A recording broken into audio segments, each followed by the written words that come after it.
Cesara Rowena C. Vizcaya ng Regional Trial Court, Branch 27, Lapu-Lapu City, Cebu for criminal case number RLLP 25-01889CR for violation of Section 3E of RA 3019 as amended. At yung warrant of arrest po na inisyu ng Regional Trial Court, Branch 27, Lapu-Lapu, Cebu City for criminal case number RLLP-25-01890CR4, malversation of public funds or property under Article 217 of the Revised Penal Code through falsification under Article 217 in relation to Articles 171 and 172 of the Revised Penal Code. May karapatan po kayong manahimik. Ano man ang inyong sabihin ay pwedeng magamit pabor o laban sa inyo sa anumang hukuman dito sa Pilipinas. May karapatan din po kayong kumuha ng sarili nyong abogado at kung wala po kayong kakayahan ay pagkakaloob sa inyo ito ng gobyerno. Naiintindihan niyo po ba yung makarapatan nyo? Nais ko rin po ipaalala sa inyo na ang pagsaserve namin ng warrant na ito ay recorded gamit ang body-worn camera.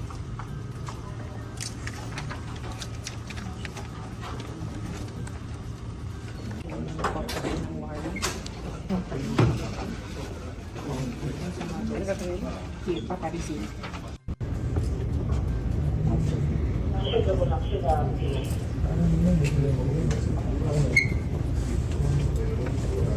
Go.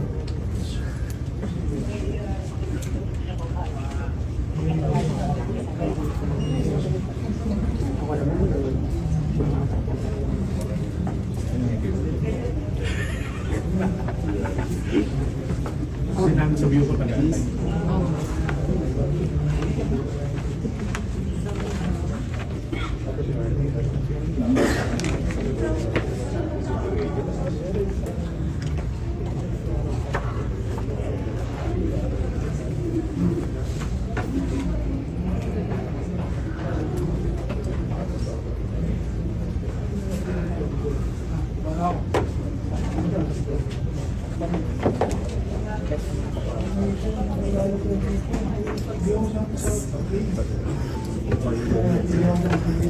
Pero dapat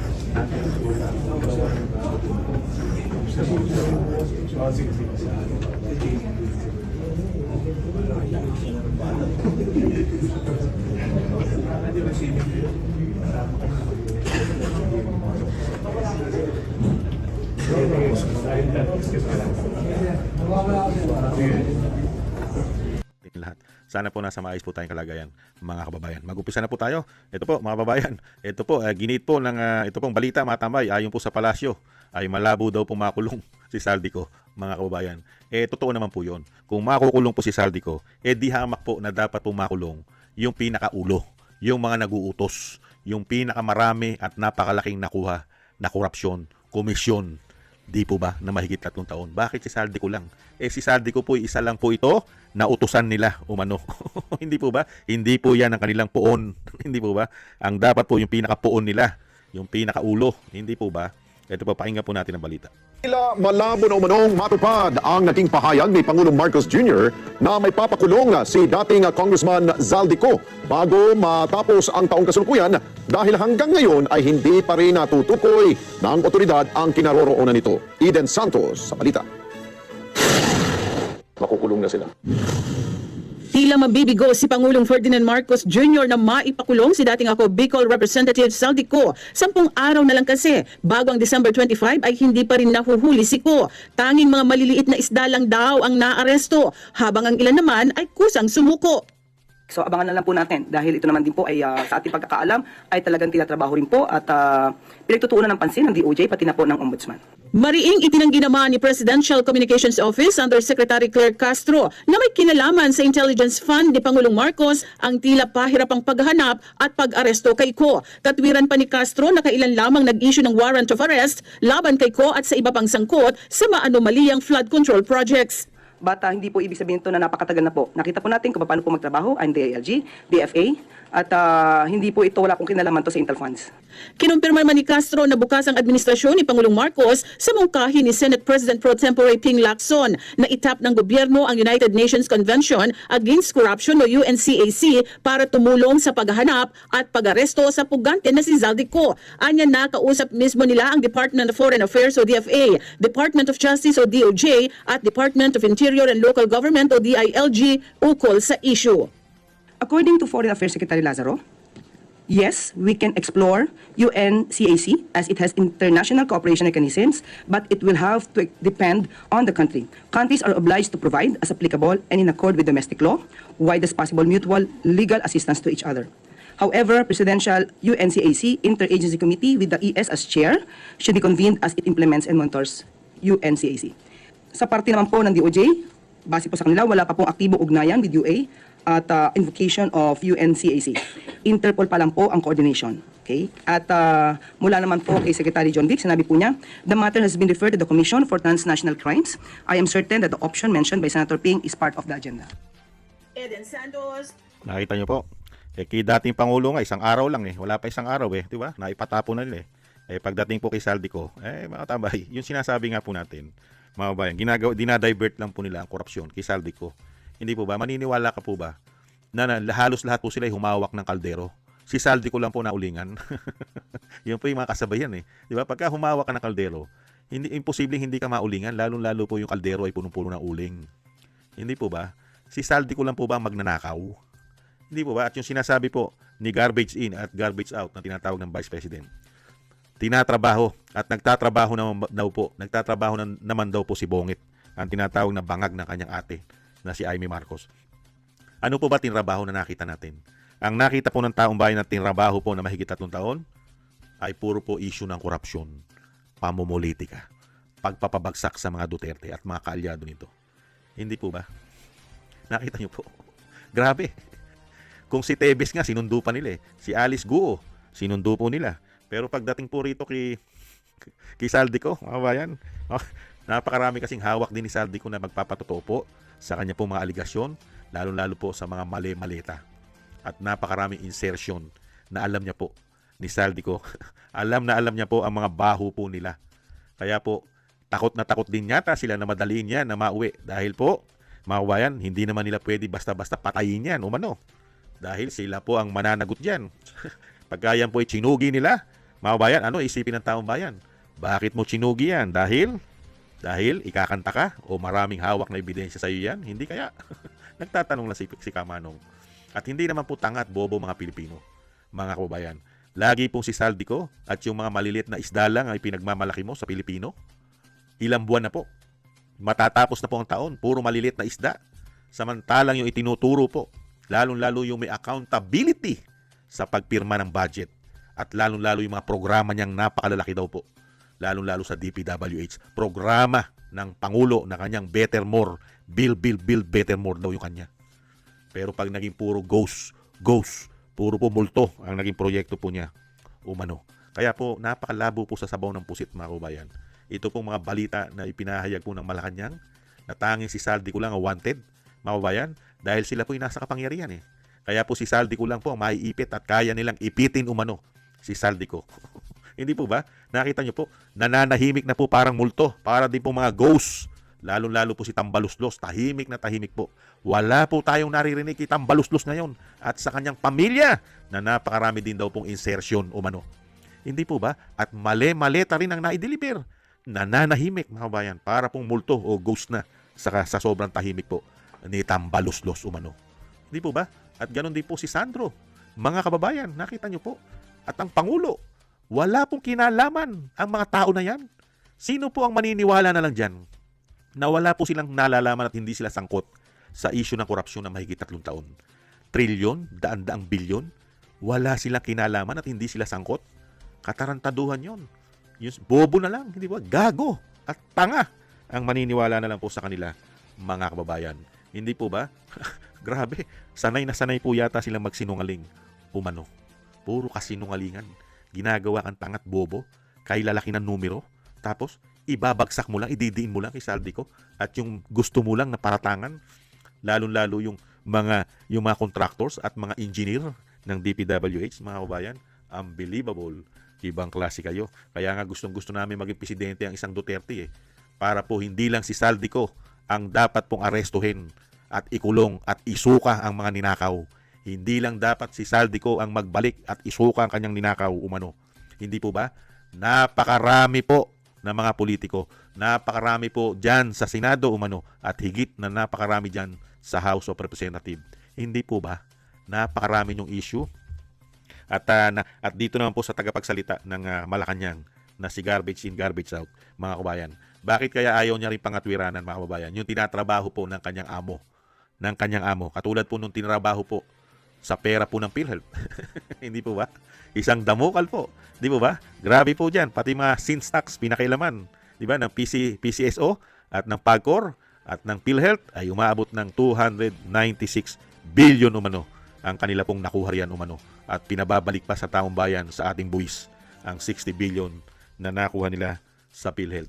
At tinarantadot ni walang yapayata nila ang mga sins tax na dapat ay sa PhilHealth malagay. Wala po yatang kundi na dyan ang garbage in, garbage out sa dami pong tinarabaho ng kanyang amo. Hindi po ba? Tinarabaho rin po ang ginto sa Central Bank. Hindi ba? Hindi po bababa sa 27 tons umano. At ayon kay Atty. Topacio ay nalugi pa ang bansa ng napakalaki. 200 billion daw po. 200 billion daw po ang nalugi ayon kay Atty. Topacio. Grabe po. At grabe rin po ang ginawang trabaho rin po ng Pangulo sa Maharlika Investment Fund, sa investment fund natin. Yan po mga tinrabaho Yung issue po ng GSIS, SSS, di ba? PDIC, mga kabayan, at napakarami pa. At ang mga budget at ang mga gaan na pinipirmahan niya, lalong-lalo po yung 2025 na pinirmahan niya, mga kababayan. Ibang klase po yun. Ibang klase po, mga kababayan. Kaya yan po, mga kababayan, ang pinagmamalaki po nila na si Saldico ay hindi pa po makukulong, mga kababayan. Pero tayo po yung umaasa. Umaasa po si Kamanong, kung makukulong man po si Saldico at isusuka ang kanyang maninakaw, ay sana po ay silang lahat umano. Hindi lang po si Saldico ang kailangan makulong at isuka ang mga ninakaw nito. Dahil kung si Saldico ay magsusuka ng mga ninakaw ni Saldico sa ating kabang yaman, sa ating buwis, ay sila rin po yata ang makikinabang dahil sila rin po ang nakaupo umano. Hindi kaya? Nagtatanong na si Kamanong, mga kababayan. Yan po, mga kababayan, ang gobyerno po ng binagoongang Pilipinas. Ipinaaresto at pinauhuli si Saldico at wanted na. Pero yung mismong ulo na malalaking ulo ng isda at malalaking ulo ng buhaya, mga kababayan, ay kung kampante po at tahimik na parang mga ghost project, mga kababayan. Ito po, komentuhan po natin. Ito pong pahayag ng balita na si Saldico daw po, mga tambay, ay umalis ng bansa at dala-dala raw po ang pera at ito daw po ay inilagay gamit ang crypto. Yung mga crypto online business po ito, mga tambay, ay doon daw po niya inilagay ang napakalaking pera daw po na hindi bababa sa 5 billion pesos, mga tambay. Ang tanong, si Saldico lang po ba ang gumagawa ng ganyan po? Dahil yan na po ang makabagong corruption po yan Na pwede po nilang ilagay ang pera po na nakaw nila sa mga cryptocurrency para po luminis ang mga perang nakaw nila umano. Hindi po ba? Kaya yan po ang kanila pong pinalalabas ngayon na itong si Saldico, mga kabayan, ay ginamit po ang cryptocurrency, mga tambay, business sa kanya raw po mga ninakaw. Pakinggan po natin ang balita at komentuhan po natin. A former lawmaker is now at the center of a billion-peso trail that stretches beyond the Philippines. Wizard Bicol Representative Zaldico allegedly moves up to 5 billion pesos overseas using cryptocurrency while evading Philippine authorities in Portugal. Speaking on BNC's The Spokes, Interior Secretary John Vic Remulla says the government is pursuing all legal options to bring Ko back. That includes a possible arrest if Ko leaves Portuguese territory. Ko's Philippine passport is revoked following his indictment for malversation, graft, and falsification of documents. The charges stem from the multi-billion peso flood control scandal. Authorities say Ko's reported Portuguese citizenship may complicate extradition efforts. He's what we call he's a poor man with a lot of money. Because not all the money in the world that he has. What we know is that he, through crypto, he transferred around 5 billion overseas. So it's not true that crypto is secure. I mean, it's anonymous. No, we got it from his people. So, okay. So you have not all the money in the world can solve this problem.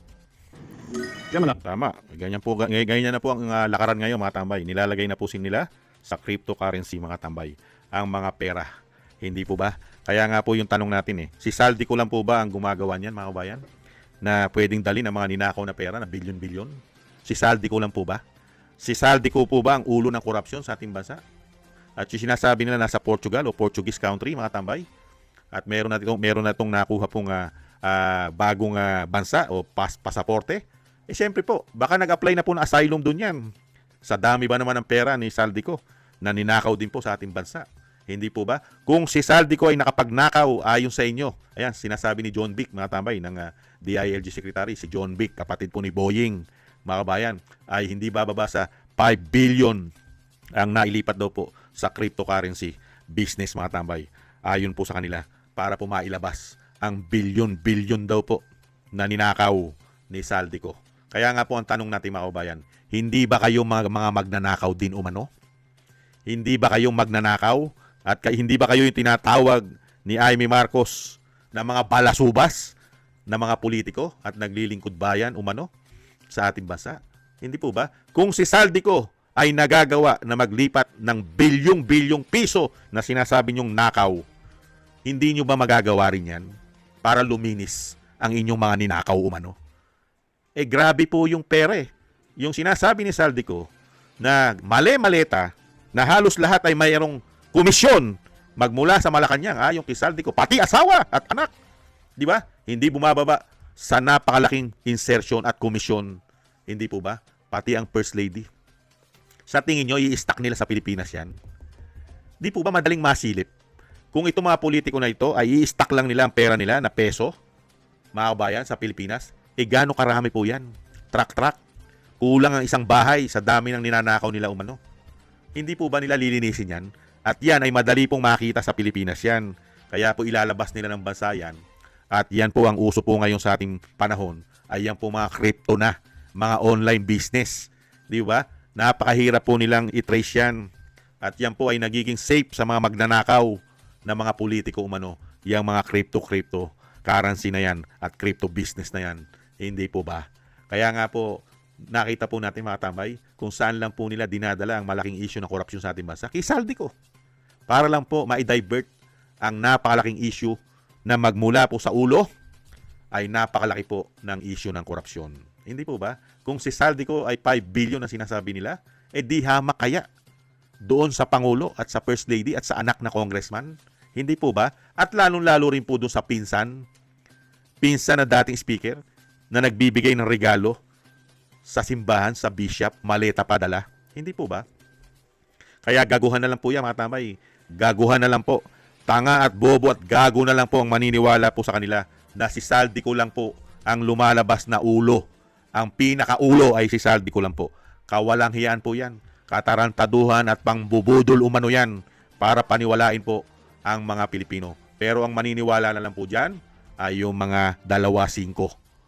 2-5 ang prinsipyo, lalong-lalo kung ito'y bayad. At syempre po, yung mga sarado ang isip, mga kababayan, na para paniwalain na si Saldico po, na tanging si Saldico lang po, ang salot at ulo ng malaking isda sa ating bansa. Hindi po ba? Paano naman po ang majority ng mga congressman? Hindi po ba nakinabang ito?